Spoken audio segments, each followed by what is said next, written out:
अभी तक मैच से पहले भी जो खिलाड़ी हैं वो मानसिक तौर पर मजबूत होना उनका बड़ा जरूरी होता है, क्योंकि बड़ा मुकाबला है तो आपको उसके लिए तैयार रहना है। और मैच से पहले कप्तान और खिलाड़ी कुछ इसी अंदाज में बयान भी देते रहते हैं, जैसे अभी आपने सुना। लेकिन सारी की सारी कहानी क्रिकेट में रिजल्ट पर आकर अटक जाती है। आप मैच जिताते हैं तो वही बयान आपको हीरो बना देते हैं, और अगर आपकी टीम हारती है तो उन्हीं बयानों पर सवाल खड़े होते हैं। बिल्कुल, और ये मुझे लगता है राजनीति में भी है, और बिल्कुल सही बात कह रहे हैं आप। हार जीत में टीम सिलेक्शन भी बहुत अहम होता है, और इसी टीम सिलेक्शन के पेच में इस वक्त अखिलेश यादव फंसे हुए हैं, जो बार बार टीम में बदलाव करते नजर आ रहे हैं। अब खेल बदायूं के सियासी मैदान को लेकर फंस गया है, जहां चाचा शिवपाल ने आगे होकर बेटे के हाथ में गेंद थमा दी।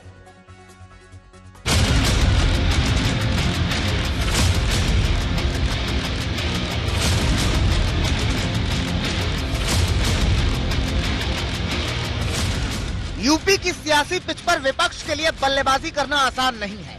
ऐसे में अखिलेश के सामने सबसे बड़ी चुनौती टीम सिलेक्शन को लेकर है। मेरठ, मुरादाबाद, रामपुर के बाद अब क्या बदायूं सीट पर भी समाजवादी पार्टी अपने प्रत्याशी को बदलेगी?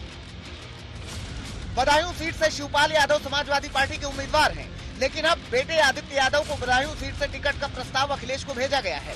कार्यकर्ता सम्मेलन में आदित्य यादव को लेकर प्रस्ताव पारित हुआ, जिसमें धर्मेंद्र यादव भी मौजूद थे। बिल्कुल, जो भी पार्टी का फैसला होगा मैं तो और मुझे खुशी होगी। चाचा के लिए काम करने में थोड़ा सा एक हिचक रहती। समाजवादी पार्टी में पहले बदायूं में शिवपाल सिंह यादव को कैंडिडेट घोषित किया। अब शिवपाल सिंह यादव वहां बेटे के लिए टिकट चाह रहे हैं और समाजवादी पार्टी इस पर विचार कर रही है। सच यह है कि समाजवादी पार्टी परिवार के आगे सोच ही नहीं पाती है। सैफई कुनबे के हर 18 वर्ष से ज्यादा आयु के लड़के को किसी न किसी राजनीतिक पद से नवाज दिया जाता है, और समाजवादी पार्टी का सामान्य कार्यकर्ता तो केवल नारे लगाने के लिए है, दरी बिछाने के लिए है। उसकी किस्मत में केवल यही लिखा है।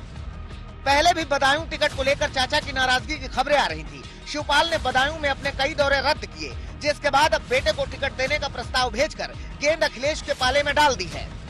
देखिए, यहाँ सम्मेलन में तो प्रस्ताव पास कर ही दिया है, तो जब प्रस्ताव सम्मेलन ने पूरे कार्यकर्ताओं ने कर दिया है, अब ये प्रस्ताव जाएगा राष्ट्रीय नेतृत्व के पास, तो अब राष्ट्रीय नेतृत्व भी सहमति मिल जानी चाहिए।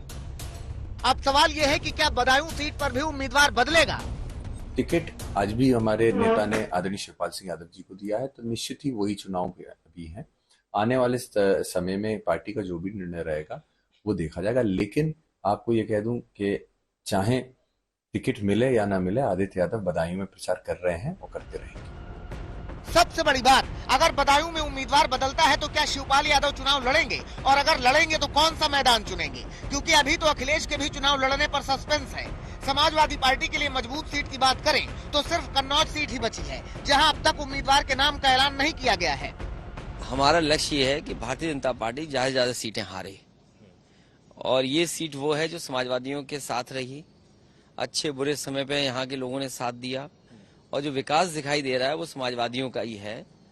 हमें उम्मीद है कि इस बार जनता ऐतिहासिक वोटों से समाजवादी पार्टी को जिताएगी। एक और बीजेपी की फाइनल टीम प्रैक्टिस के लिए उतर चुकी है, तो वहीं समाजवादी पार्टी में बैटिंग ऑर्डर को लेकर ड्रेसिंग रूम में माथापच्ची ही चल रही है। आज तक ब्यूरो।